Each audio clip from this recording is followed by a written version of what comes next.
Hello दोस्तों, नमस्कार। Neeraj classes में आप सभी को स्वागत है। आज मैं आप सभी को क्लास 10th का मैथ का एक्सरसाइज 5.2 के क्वेश्चन नंबर 3 के 1 और 2 के हल करके बताऊंगा। अगर आपको यह वीडियो अच्छा लगेगा तो एक लाइक और नए तो चैनल को सब्सक्राइब जरूर करें। तो देखिए,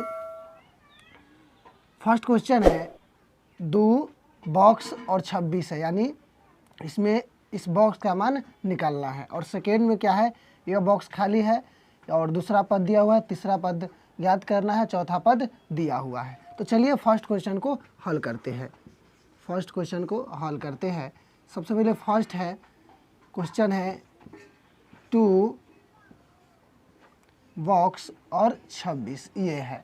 तो देखिए इसमें दिया क्या है, आपको ध्यान देना है कि इसमें प्रथम पद और जो लास्ट यानी तीसरा पद दिया हुआ है, यानी क्या दिया हुआ है, प्रथम पद a बराबर 2 दिया हुआ है और पहला दूसरा तीसरा पद कितना दिया हुआ है, तीसरा पद दिया हुआ है 26। पहला दूसरा तीसरा तीसरा पद 26 दिया हुआ है। तो अब क्या करना है, देखिए आपको पता होगा समांतर श्रेणी का सूत्र क्या होता है।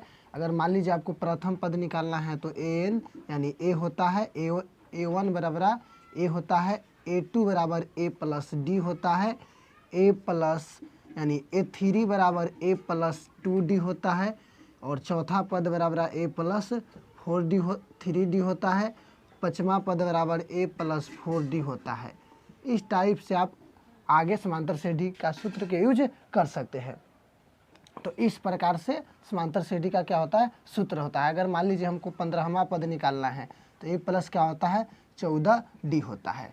तो यहाँ देखिए गौर से, ये तीसरा दिया हुआ है तो तीसरा पद का सूत्र क्या होता है, a प्लस 2d। अगर यहाँ 10वां रहता तो लिखते a प्लस 9d। तो तीसरा है तो लिखेंगे a प्लस 2d बराबर 26। अगर यहीं पे अगर 10 रहता तो लिखते a प्लस 9d, एक कम करके लिखते हैं 2d। अगर यहाँ रहता 11 तो यहाँ लिखते 10d।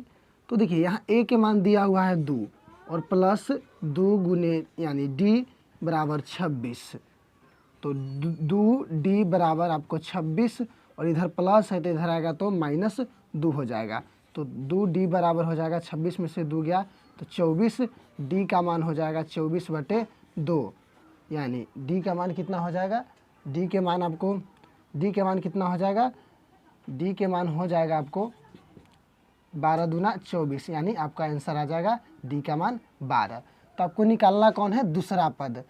तो देखिए इसीलिए d बराबर 2 आया तो पहला दूसरा पद निकालना है। तो दूसरा पद बराबर a2 बराबर क्या सूत्र होता है, a प्लस d होता है। तो a का मान कितना है, a का मान 2 है और d का मान कितना है 12। तो 12 2 14, यानी दूसरा पद कितना हो जाएगा, 14 हो जाएगा। यही आपका क्या हो गया, आंसर हो गया। आप चाहे तो इस टाइप के क्वेश्चन के अलग तरीके से भी बना सकते हैं। जैसे मान लीजिए आगे के पद और पीछे के पद दिया हुआ है तो बिचला पद निकालना है। क्या निकालना है, बिचला पद। तो आप ऐसे भी निकाल सकते हैं, जैसे बिचला पद a2 निकालना है, a2।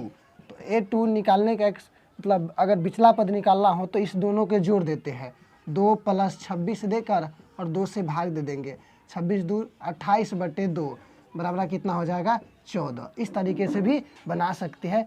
इस तरीके से कब बनाइएगा, जब अगर मान लीजिए अगला पद और पिछला पद दिया हुआ और बीच के एक पद निकालना हो ना, तो आप उस दोनों पद को जोड़ के और 2 से भाग दे दीजिएगा, वही आपका क्या हो जाएगा, आंसर हो जाएगा। बिल्कुल आप आसानी से इस तरीके से भी बना सकते हैं। तो चलिए सेकेंड क्वेश्चन को हल करते हैं। तो देखिए सेकेंड क्वेश्चन है, यानी फर्स्ट पद निकालना है, सेकेंड पद दिया हुआ है, थर्ड पद निकालना है। तो आपको यहाँ भी देखिए क्या दिया हुआ है, पहला दूसरा पद दिया हुआ है 13। कितना दिया हुआ है, 13। तो देखिए दूसरा पद किसको बराबर होता है, a प्लस d के बराबर होता है। तो a प्लस d बराबर कितना हो जाएगा, 13। समीकरण 1 आप समझिए, दूसरा पद है, अगर इसलिए 5वां पद रहते तो a प्लस 4d बराबर जो है वो लिख देते। अब देखिए पहला दूसरा तीसरा चौथा पद कितना है, चौथा पद है, चौथा पद आपको दिया हुआ है 3। तो a प्लस क्या हो जाएगा, 3d बराबर 3। समीकरण 2 समझ गए। पहला दूसरा पद दिया हुआ था a प्लस d और तीसरा पद ज्ञात करना है, चौथा पद दिया हुआ है 3।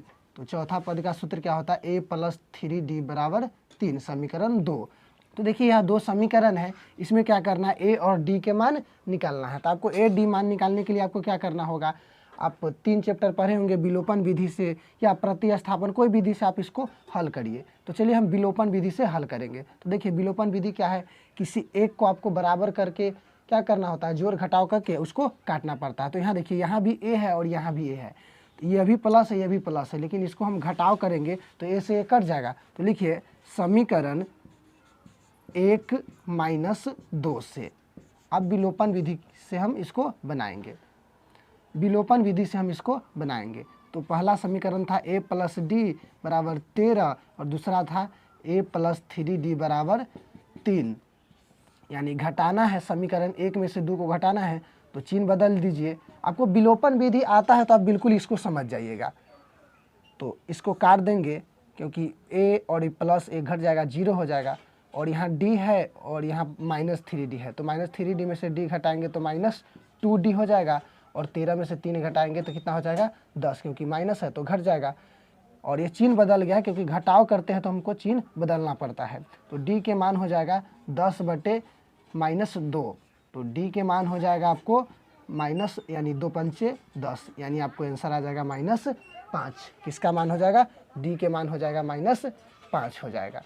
तो देखिए हम क्या करें, समीकरण 2 यानी फर्स्ट सेकेंड समीकरण आया है, इसमें हम इसको a d के मान निकालने के लिए इसको विलोपन विधि से हल किए हैं, एक के काटे हैं तो फिर d के मान निकल गया। अब इस d के मान को आप समीकरण 1 या 2 किसी में रख देना है। तो लिखिए समीकरण 1 में d = -5 रखने पर कितना रखना है, -5। तो समीकरण 1 कितना है, a + d = 13, तो a + d के मान कितना रखना है, -5 = 13, तो a प्लस गुने -5 = 13, तो a और 13 और इधर -5 है तो इधर आएगा तो +5 हो जाएगा, a के मान कितना हो जाएगा 18। समझ गए, a के मान कितना हो गया 18 हो गया। 13 + 5 को जोड़ेंगे तो कितना हो जाएगा 18 हो जाएगा। तो अब देखिए a यानी प्रथम पद तो निकल ही गया, अब कौन सा पद निकालना है, तीसरा पद। तो लिखेंगे तीसरा पद बराबर a प्लस क्या सूत्र होता है 2d, तो a के मान कितना आया है 18 और 2 गुने d के मान कितना है -5, तो 18 और प्लस गुने माइनस, -5 दूना 10, तो 18 में से 10 घटाएंगे कितना हो जाएगा 8 हो जाएगा। तो इसमें आपको कितना आएगा, पहला पद यानी 18 और तीसरा पद 8 आएगा। समझ गए।